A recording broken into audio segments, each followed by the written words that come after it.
welcome to In the Lab once again. It's still World Space Week. We've got to Thursday and we have a set of questions for the day on the topic, as you can see, of planets. Nice link there. I see what you've done now.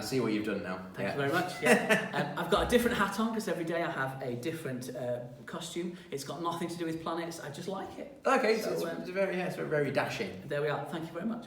The first question we have got from Ben. It goes like this. What is your favourite planet and why?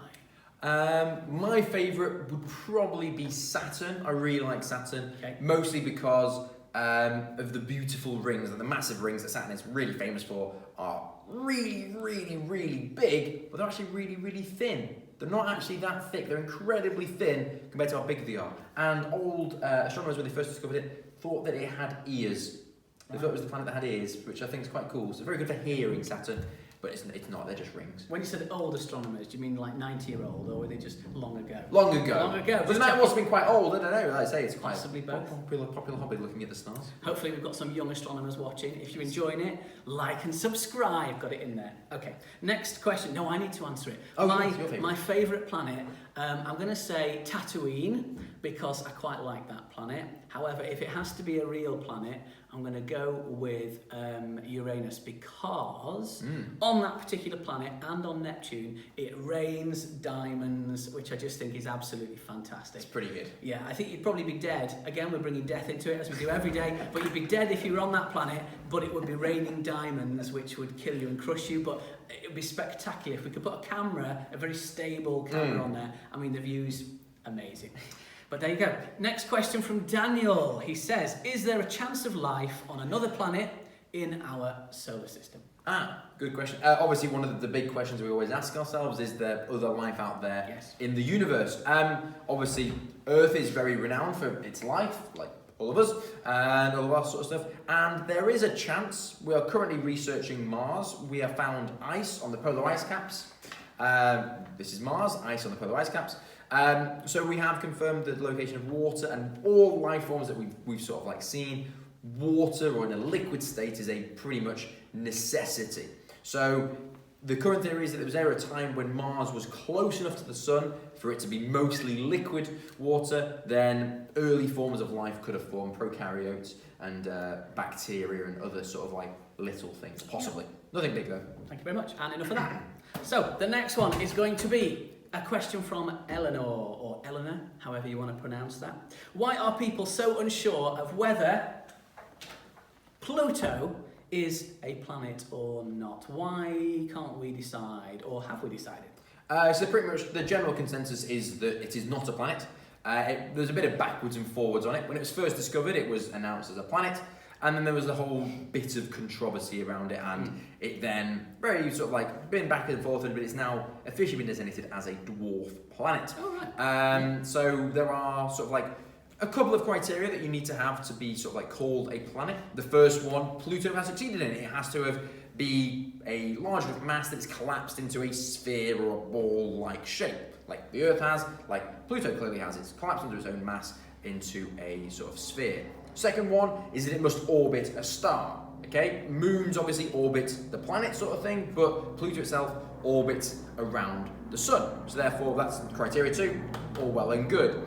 The third criteria and the final criteria is where Pluto unfortunately fails to sort of like live up to expectation and is a dwarf planet, and that is it needs to have cleared its orbital path. So basically, as Earth goes around the sun, we pretty happily knowing that we don't crash into anything. There's nothing else in our way that we are likely to hit as we go around the sun. Pluto unfortunately does not have that luxury. It doesn't have strong enough gravity to have cleared its orbital trajectory by pulling the other nearby things into it. Well, let's help it clear its orbital trajectory.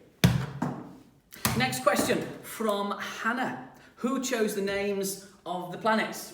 Very good question. So, pretty much all the planets are named after ancient gods, the majority being the sort of the Roman gods, which obviously share a pantheon with the Greek gods sort of thing, so they have similarity names, like Jupiter is the Roman god, like Zeus is the same comparison in the Greek pantheon sort of thing, and Mars and Ares, so the god of war for the Greeks and for the Romans is Mars sort of thing. So they all have a sort of like name that goes on, and Neptune being Poseidon sort of thing. So obviously when they were early sort of like on and early mentioned, there was not all the planets are visible from Earth with the naked eye. So early on, the Romans and Greeks, when they studied, they would have seen Mars, they would have seen Venus, they would have possibly seen Jupiter, but then other planets further out took longer to do, and obviously then when astronomers found them, their names generally to fit that sort of progression as well of being named after sort of like gods as well, like I say.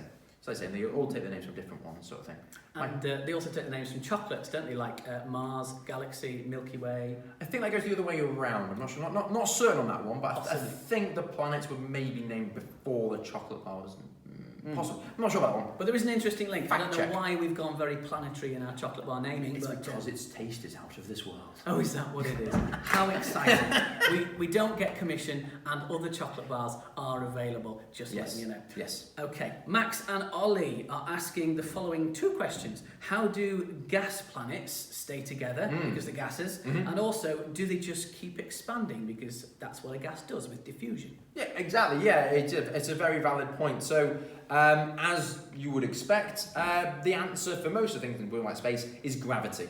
So there's enough gravity there that sort of like pulls everything together, just like we're pulled down towards the centre of the Earth. And it's the same reason why our atmosphere doesn't just fly away. Like you say, the oxygen that we're breathing and the nitrogen in our atmosphere, it stays pretty happily around the Earth. It doesn't float off into space. It doesn't drift away because of gravity. Gravity holds it all down nice and close. It's the same reason why the atmosphere gets thinner as you go up in a sort of like an aeroplane, or you climb up a hill. The air will get thinner because gravity is actually keeping the air closer to the center, closer to the surface of the planet. So they won't keep expanding because of gravity, and they stay together because of gravity. So the planet keeps itself together. Basically, yes, all the bits of it holding itself together. Okay, very good. Ben is asking the question, how does the mass of a planet affect the flow of time on it? Yes. Good question. So, in terms of the mass of the planet affecting the flow of time, my instinct would be that it wouldn't really affect the mass of time unless it was incredibly heavy, which probably means it probably would have done other things in that time, or the orbit that it has. So like I say, if we're going back to one of our other videos, we talked about planets, which is a planet that orbits a black hole, as you well know if you remembered. They will obviously have a very different flow of time because of the incredibly strong magnetic and gravitational fields all knocking around in that situation. So the planet itself, if it's bigger, it tends to rotate slower because it has much bigger mass. They tend to be bigger planets. They tend to sort of slightly rotate slower, but that's not always the same case. And like you say, that probably wouldn't affect the flow of time necessarily on it, but like I say, time is variable, so yeah, interesting. It does seem to link to black holes because we've all seen the films where people are going towards black holes and time goes faster and faster and faster. So I guess it links to that, doesn't it? Yes, that's the idea. Yeah, the faster because it's you go. nowhere near as strong as that, you'd say negligible, if at all. Yeah, exactly. Yeah. Also, for you personally, if you went onto that planet, you would experience time flowing for yourself at the same rate. Yeah. But other people may experience you as having a faster or slower passage of time, sort of thing. It's all relative. Very relative. Right. Yes. We have another question relating to Uranus. Here we are, lots of planets in this one, unsurprisingly. Is the planet's topic? Yes. Arthur is asking the question, why is Uranus on such an angle? Because very often you do see it with rings, don't you? Going around this way, rather than all the rest which are drawn like this with them going that way. So what's that? What's going on? Yeah, very good point. So, all the planets have, most planets have what's called an axial tilt. So they all have their axis, which runs from the top to bottom, which is what they rotate around. For Earth, we're not dead upright. We actually have an angle of about 23 degrees, which we then spin around. It takes us one full day to spin on our axis, or 24 hours. And we get the seasons because of that. No, we get the seasons because of where we are in position. Our axial tilt does because of where position, but not because of our rotation. Our axial tilt does because of the seasons. Because of the tilt. That's where you are, yeah, because of the tilt we get our seasons. Uranus, though, rather than being at 0 or 23, it's at a full on 98 degrees. It's almost like slightly past the centre, and it spins like such on its side almost. The reasons for that are unknown. It's always been like that as long as we've observed it. The general consensus is that it probably had a pretty big collision with another sort of like object, another sort of planet when it was forming, or another comet or a meteorite as it's forming, that knocked it off its balance, sort of thing. A hit and run. A hit and run, Yeah. or a hit and absorb, maybe it hit yeah. and then collected into its gravitational field. Very interesting stuff. Thank you very much. I only wanted this so I could do that. I thought that was going to happen. I had a feeling. Oh, it's come back. I just about got it on his head. Well, those are the questions for today. Tune in tomorrow because we have a miscellaneous mishmash of questions that didn't fit into any other topic. So make sure you tune in. But before you go, we have Ask Mr. Wilson.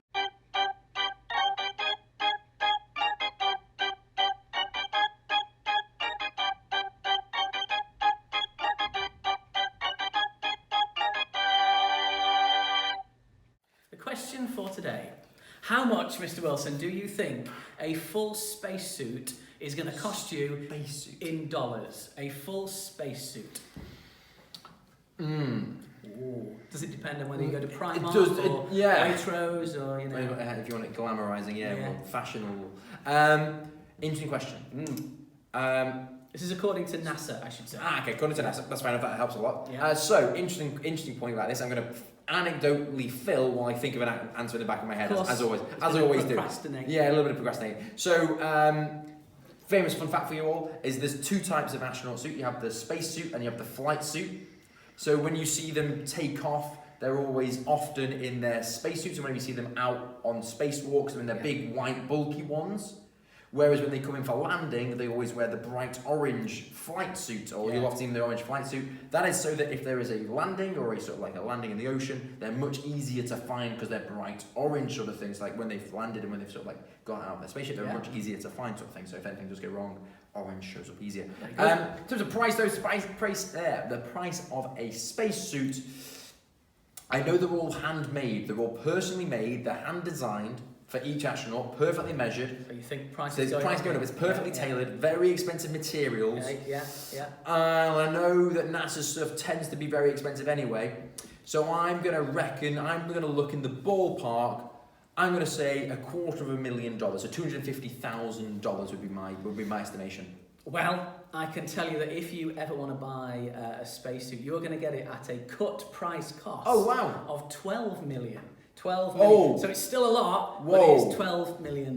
That's a lot more than I said. Yeah. You thought $250,000, so I thought 250,000 to 12 million. Still very expensive though. I don't know what you thought. 12 million for one costume, basically. No, I thought $250,000. So I thought 250,000. Well, so 12 million is a lot more. Oh, sorry, I got it completely wrong, didn't I? That's like, You are right. I'm absolutely. That's 36 times more than what I thought. Yes, 36. The value of maths, kids, is important. Wow. 12 million, 250,000 to 12 million. $12 million, my word. 48 times what I thought. Well, there you go. Save your pennies and buy a spacesuit. Yeah. Well, tomorrow, as I say, a miscellaneous mishmash. Tune in then, and bye for now. Bye-bye.